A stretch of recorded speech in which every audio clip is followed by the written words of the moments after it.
गिरफ्तारियां भी हुई पाकिस्तान तहरीक इंसाफ की और बड़े पैमाने पर हुई। गिरफ्तारियों के हवाले से जो अदाद-ओ-शुमार हैं वो अलग अलग किस्म के आ रहे हैं। हुकूमती ज़राए अलग हैं, पुलिस के ज़राए अलग हैं, पाकिस्तान तहरीक इंसाफ का क्लेम अलग है। लेकिन ये किसी सूरत भी अगर आप इसको कहीं पे बीच में इन बिटवीन भी आप देखें तो ये 1200 से ज्यादा कारकुन कम से कम पंजाब में गिरफ्तार किए गए, जिनमें 250 से जायद का दावा किया जा रहा है कि ये लाहौर से गिरफ्तार किए गए। तो इतने बड़े पैमाने पे गिरफ्तारियां तो कभी, यानी जितने बंदे पीटीआई के गिरफ्तार हो गए इतने बंदे तो आजकल पीएमएलएन के जलसे में नहीं होते। जितने बंदे पीटीआई के 9 मई से अब तक गिरफ्तार हो गए, इतना बड़ा जलसा तो नवाज शरीफ ने अपनी सारी जिंदगी में नहीं किया होगा। अगर 9 मई और उसके बाद जो 26 नवंबर को जो गिरफ्तारियां हुई ना, ये 20-22-25 हजार बंदा, ये बंदा इकट्ठा करने एक जगह पे तो एक बहुत बड़ा हुजूम बन जाता है, बहुत बड़ी तादाद में लोग हो जाते हैं। इतनी गिरफ्तारियां पाकिस्तान तहरीक इंसाफ की हुई हैं कि जितने बंदे किसी बड़े से बड़े जलसे में ये पॉलिटिकल पार्टीज नहीं निकाल सकती, ये पाकिस्तान तहरीक इंसाफ ने करके दिखाया और बहुत बड़ी बात है जो उन्होंने करके दिखाया। गंडापुर साहब के साथ नाजरीन बहुत बुरी हुई है। गंडापुर साहब रैली के साथ आए और मैंने जो सहाफी वहां पे मौजूद थे, मैंने उनसे पूछा, मैंने कहा जी आपने क्या देखा। इवन एक तो पॉलिटिकल लोग हैं, उनसे भी मैंने पूछा, मैं उनका नाम नहीं ले सकता, ये उनके पीछे पड़ जाएंगे। तो उन्होंने मुझे क्लियरली कहा, उन्होंने कहा जी गंडापुर साहब मौजूद जरूर थे, वो एक्टिविटी कर रहे थे और पॉलिटिकली एक वो फिगर है, लेकिन गंडापुर साहब को पब्लिक रिस्पॉन्ड नहीं कर रही थी उस तरीके से जैसे उन्हें किया जाता है।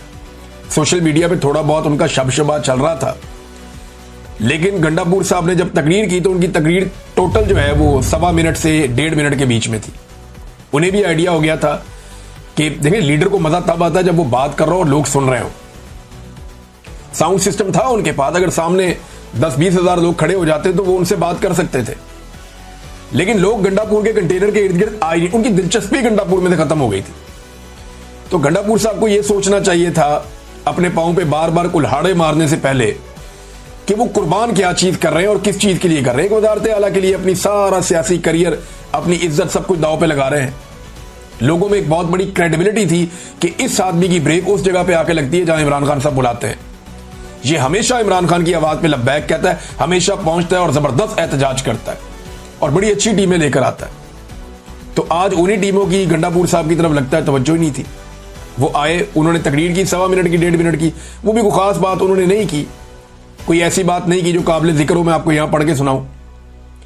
लेकिन फिर गंडापुर साहब निकल गया तो कारकुन उनकी गाड़ियों के आगे आ गए। बाद में उन्होंने कहा जी किधर जा रहे हैं आप हर दफा में लेकर आते हैं और वापस हमें निकल जाते हैं, या वापस ना जाएं, आपको ऐलान करें, कुछ चक्कर चलाएं। वो कारकुन ज्यादा एक्सपेक्ट कर रहे थे जो पीछे से आ रहे थे, उन्होंने रास्ते रोक लिए, हो सकता है शरारत कर रहे हो। लेकिन फिर गंडापुर के जो गार्ड्स हैं उन्होंने कारकुनों को धक्के शक्के देकर रास्ते खोले और फिर गंडापुर साहब सीएम हाउस के लिए रवाना हो गए।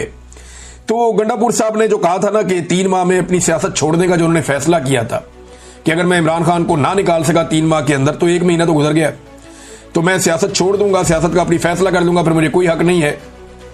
तो अपने आप को जो डेडलाइन गंडापुर साहब ने दी हुई थी ना, तो लगता ऐसा ही है कि 3 माह में गंडापुर साहब को इस पे फैसला कर लेना चाहिए, क्योंकि अब आसार नजर आ रहे हैं कि अगर गंडापुर साहब ने खुद फैसला ना किया तो जिस तरह की उन्होंने सियासत की है, इस सियासत की मौजूदगी में लोग उनका फैसला कर देंगे। देखें ना, फजल रहमान के भाई ने गंडापुर साहब का चैलेंज कबूल किया हुआ है। चैलेंज गंडापुर साहब ने किया था कि मेरा भाई इस्तीफा देता है, फजल रहमान तुम आकर उसके मुकाबले में इलेक्शन लड़ो। तो फजल रहमान साहब के भाई ने कहा कि मेरा बड़ा भाई क्या लड़ेगा, मैं लड़ूंगा आके इलेक्शन, तो तुम कहो अपने भाई को इस्तीफा दे आके इलेक्शन लड़े।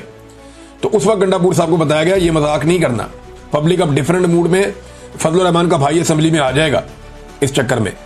तो फिर गंडापुर साहब अपने चैलेंज से मुकर गए और उस चैलेंज के ऊपर अब वो खड़े नहीं है। नाज़रीन, ख्वाजा आसिफ साहब ने एक स्टेटमेंट दिया है, ये स्टेटमेंट बड़ा इंटरेस्टिंग है। मैं आपको पहले स्टेटमेंट पढ़ के सुनाता हूं, फिर मैं चाहता हूं इस पर हम थोड़ी सी बात कर लें।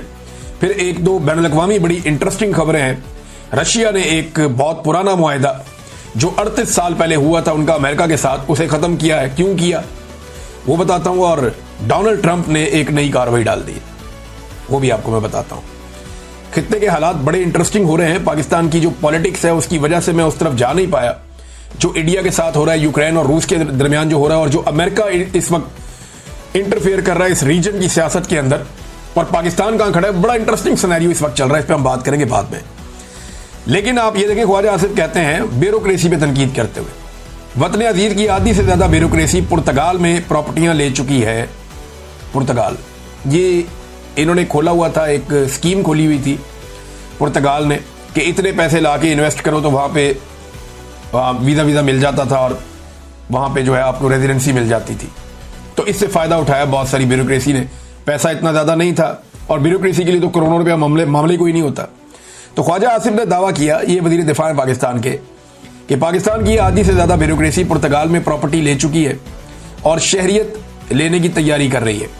और ये नामी ग्रामी ब्यूरोक्रेट्स हैं, मगरमच्छ अरबों रुपए खाकर आराम से रिटायरमेंट की जिंदगी गुजारे। बुज़दार का एक करीबी तरीन ब्यूरोक्रेट, इसे मैं डोरेमोन कहता था। आपको याद होगा मेरे पुराने वीलॉग्स, मैंने डोरेमोन बताया था एक ब्यूरोक्रेट का नाम, जिसने बुज़दार के दौर में तबाही फेरी हुई थी। ये उसी की बात कर रहे हैं। बुज़दार का एक करीबी तरीन ब्यूरोक्रेट 4 अरब रुपया अपनी बेटियों की शादियों पर सिर्फ सलामियां वसूल कर चुका है। अब 4 अरब की सलामी तो नहीं देता ना कोई 100, 550, 5,000, 10,000 इतनी सलामी होती है, सजा क्या होती है? ये तो एक वैसे ही खुशी के लिए एक छोटी सी रकम होती है। अब इसमें 4 अरब तो कोई नहीं देता ना, तो ये ब्लैक मनी को व्हाइट मनी करने का भी एक तरीका है। 4 अरब की सिर्फ सलामी वसूल कर चुका है और आराम से रिटायरमेंट की जिंदगी गुजार रहा है। सियासतदान को इनका बचा खुचा खाते हैं। ये ख्वाजा आसिफ कह रहे हैं कि सियासतदान इनका बचा खुचा खाते हैं। ये ब्यूरोक्रेट इतना ज्यादा खाते हैं कि जो बच जाता है वो सियासतदान खाते हैं और चवले मारते हैं। ना प्लाट, ना गैर मुल्की शहरियत, क्योंकि इलेक्शन लड़ना होता है। पाक सरजमीन को ये ब्यूरोक्रेसी पलीत कर रही है। अच्छा, ख्वाजा आसिफ साहब को ये बात मैं बता दूं कि यहां जो मशहूर है ना पाकिस्तान में एक चीज, वो ये है कि जो पाकिस्तान की क्रीम है ना, वो एस्टेब्लिशमेंट खा जाती है। उसके बाद जो उसके नीचे बाकी बचा हुआ दूध है वो ब्यूरोक्रेसी पी जाती है। और फिर सियासतदान कहते हैं जो हांडी में लगा हुआ थोड़ा बहुत साइडों पे कुछ बचा कुचा होता है वो हमारे हिस्से में आ जाता है और सियासतदान फिर मुंह काला कर लेते हैं वो खा के। हालांकि जो सियासतदान है ये इलेक्शन लड़के आते हैं, इनकी पावर सबसे ज्यादा होती है क्योंकि ये पूरी रियासत को चलाने के लिए एक निगरान के तौर पे आते हैं अवाम की जानिब से। इनके पास इख्तियार होता है कि ये एस्टेब्लिशमेंट को नकेल डालें और सियासतदानों को सीधे रास्ते पे लगाएं। इनके पास ये मैंडेट होता है या इख्तियार होता है कि ये नकेल डालें एस्टेब्लिशमेंट को और जो ब्यूरोक्रेसी है उसको सीधे रास्ते पे लगाएं। लेकिन ये एस्टेब्लिशमेंट के जूते पॉलिश करते हैं और ब्यूरोक्रेसी के पीछे चल जाते हैं उनका बच्चा कुचा खाने के लिए। तो ख्वाजा आसिफ साहब, ये गंद आप लोगों ने मारा है और आप इसके लिए रिस्पॉन्सिबल हैं। जब जब कोई एस्टेब्लिशमेंट के रास्ते में खड़ा हुआ तो आप और आप जैसे लोग सामने आ गए और उन्होंने सहूलतकारी की, जिसके नतीजे में ये ब्यूरोक्रेसी का गंद और एस्टेब्लिशमेंट की गलत रविश आज तक पाकिस्तान में चल रही है। ये सिलसिला रुका नहीं। नाज़रीन, डोनाल्ड ट्रंप, जिसको नोबेल पीस प्राइज के लिए पाकिस्तान ने नामजद किया, उसकी जानिब से खबर है, मैं आपको पढ़ के सुना देता हूं। अमेरिकी सदर ट्रंप ने गजा पर कब्जे का मामला इसराइल पर छोड़ दिया है। और अमेरिकी सदर ने सहाफी की जानिब से सवाल हुआ कि गजा पर इसराइली कब्जे के मंसूबे से मुताल्लिक आप क्या कहेंगे और कि इनकी हुकूमत की तवज्जो फलस्तीनियों के महसूर इलाकों में ज्यादा ग़िज़ा पहुंचाने पर है।